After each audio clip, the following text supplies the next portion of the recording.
What to do if you forget your password.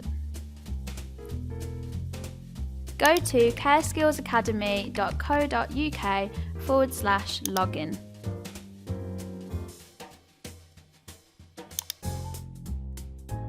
Click on Student Login. Then click on Forgotten Your Password, which is just underneath where you would type in your password.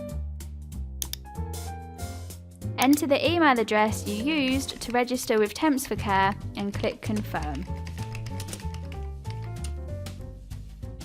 You'll then receive an email from CareSkills Academy. If you cannot see it, please check your junk and spam as it may go in there.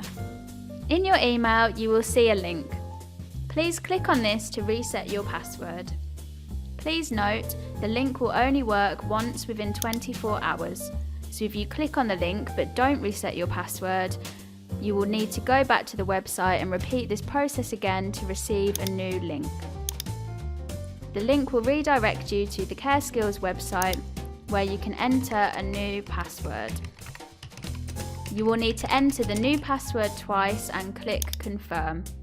Once you click Confirm, it will say your new password has been saved. You should now be able to log in to the CareSkills Academy website using this new password.